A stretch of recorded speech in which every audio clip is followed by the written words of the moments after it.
मित्रों नमस्कार। दशक था 80 का, जब पद्मिनी और एम्बेसडर जैसी गाड़ियां भारतीय बाजार में धूम मचा रही थी। हकीकत थी कि ये गाड़ियां अभी आम जनता के पहुंच से बहुत दूर थी। बाजार में एक सस्ती कार की ज़रूरत थी तो 70 के दशक से ही शुरू हो गई थी, लेकिन 14 दिसंबर 1983 में एक आइकॉनिक कार ने दस्तक दी। जी हाँ, ये थी भारत की पहली आम लोगों की कार जिसने सक्सेस के सारे रिकॉर्ड तोड़ डाले। हम बात कर रहे हैं मारुति 800 की। 14 दिसंबर 1983 को संजय गांधी की 37वीं जयंती पर मारुति 800 को भारत में पेश किया गया था।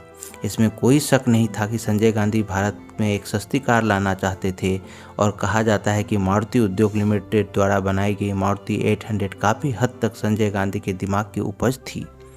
इसके बाद मारुति 800 ने भारत में एक लंबा सफर तय किया। उस समय भारत में बिकने वाली ज़्यादातर कारें देखने में तो शानदार थी, लेकिन उनकी माइलेज बहुत कम थी। इम्पाला और कॉन्टेसा जैसे कारें ठीक ठाक माइलेज देती थी, लेकिन उनकी कीमत ज़्यादा थी।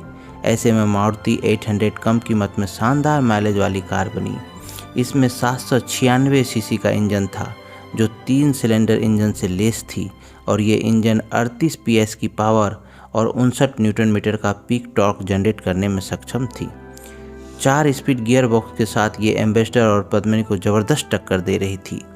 खास बात है कि मारुति 800 देश की पहली ऐसी कार बनी जो कि फ्रंट व्हील ड्राइव के साथ आई।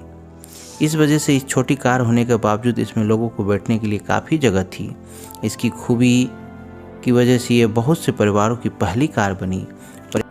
पर्याप्त जगह, किफ़ायती कीमत और शानदार लुक ने मारुति 800 को लोगों की चहेती कार बना दिया था। मारुति 800 में भारत में एक दो नहीं बल्कि पूरे 30 सालों का सफ़र तय किया है। मारुति 800 के बाद 1984 में मारुति वैन, 1985 में मारुति जिप्सी और फिर मारुति 1000 सैलून को लॉन्च किया गया था। खास बात यह है कि इन सभी कारों को इतना ही प्यार मिला जितना 800 मॉडल को मिला था। मारुति की सफलता का अंदाज़ा इस बात से लगाया जा सकता है कि 1997 में भारत में बेचे जाने वाले हर 10 वाहनों में से 8 कार मारुति की थी। अपने पूरे टाइम में इस कार की करीब 2.7 मिलियन से अधिक यूनिट्स को बेचा गया, और वास्तव में इसे भारत का एक लीजेंड कार कहना गलत नहीं होगा।